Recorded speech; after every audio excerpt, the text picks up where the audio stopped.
ঘোরাঘুরি আর খাওয়া এই দুইটা জিনিস কিন্তু আমার খুবই পছন্দের। এখন কিছু মানুষ বলবে এই মেয়েটা এত খাই খাই করে কেন? তাদের উদ্দেশ্য করে বলতেছি, জীবন তো একটাই, তাই না? এখন খাবো না তো আর কখন খাবো বলেন? আর যদি বিয়ে বাড়ির বিরিয়ানি খাওয়ার কোনো অপশন আসে তাহলে কি সেটা মিস করা উচিত?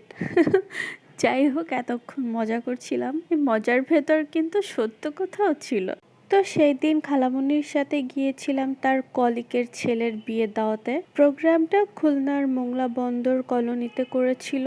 এইটা হচ্ছে ব্রাইড। বউকে দেখার পর আমরা সবাই খেতে বসি। ফার্স্টে আমাদের টিকিয়া সার্ভ করেছিল, এরপর দিল আমাদের খাসির বিরিয়ানি। বিরিয়ানির মাংসটা কিন্তু অনেক সফট ছিল। আরো ছিল চিকেন দো পেঁয়াজু না কি, এটা আমি ঠিক বলতে পারবো না। এরপর নিলাম দই। গোশের সাথে দই দিয়ে খেতে আমার কিন্তু মজা লাগে। অনেকের কাছে এটা ভালো লাগবে না, বাট আমি লাস্টে একটু গোশ রেখে দিই দই দিয়ে খাওয়ার জন্য। অ্যান্ড লাস্টে ছিল জর্দা, যেটা খেতে খুবই মজা হয়েছিল।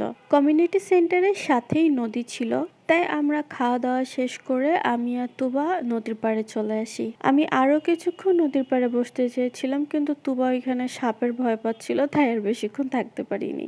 এরপর ওইখান থেকে জামাই বউকে দেখে আমরা বাসায় ব্যাক করি। তো আজকের ভিডিওটা এই পর্যন্তই। সবাই ভালো থাকবেন, সুস্থ থাকবেন। আল্লাহ হাফেজ।